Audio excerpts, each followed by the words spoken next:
Every year, I have a parent or two come up to me with a disappointed look on their face. We need to stop lessons. Little Susie just isn't practicing. You can hear the guilt and frustration in their tone. These parents had great expectations for their child, and it seems he or she has not risen to the challenge. Maybe their child lacks responsibility, persistence, or dedication.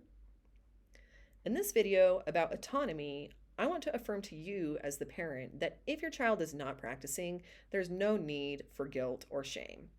At Teachout Music Studio, lessons are designed so that kids can make progress with or without home practice.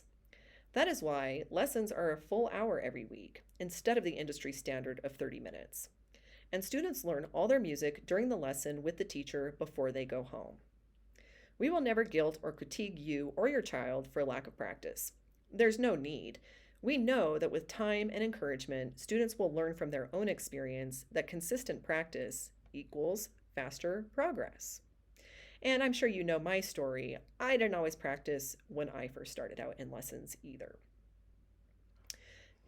Kids today, we know, are super busy. So as we talk about suggestions for giving your child autonomy with their piano practice, be realistic about you and your child's schedule, attention span, responsibilities, and priorities.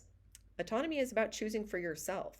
Both you and your child have autonomy about your views on piano practice during the week. With that in mind, here's some ideas. You can let your child choose, when do you want to practice? Do you want to practice in the morning or afternoon? Do you want to practice before or after you do your homework? And many students just go to the piano whenever they feel like it, and that's okay too. Where do you want to practice? Do you want to practice in your room or in the kitchen? Do you want to practice outside?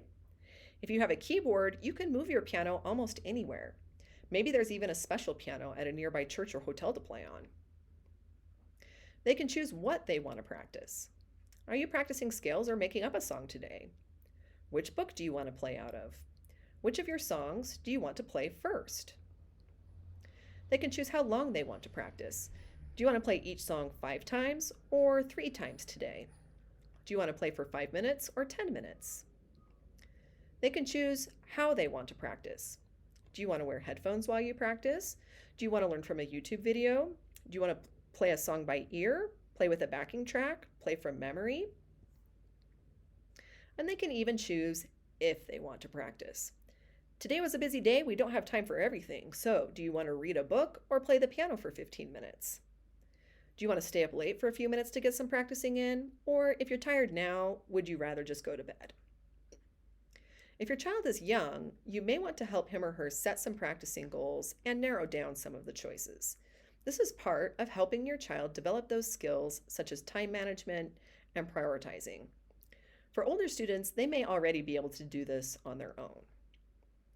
Whether piano study is your child's only or most important activity, or whether it is one of many, you get to choose how, when, where, how long, what, and even if your child practices piano at home. If you have any questions, please feel free to reach out anytime. I am happy to speak with you. And we'll see you in the next video. Take care.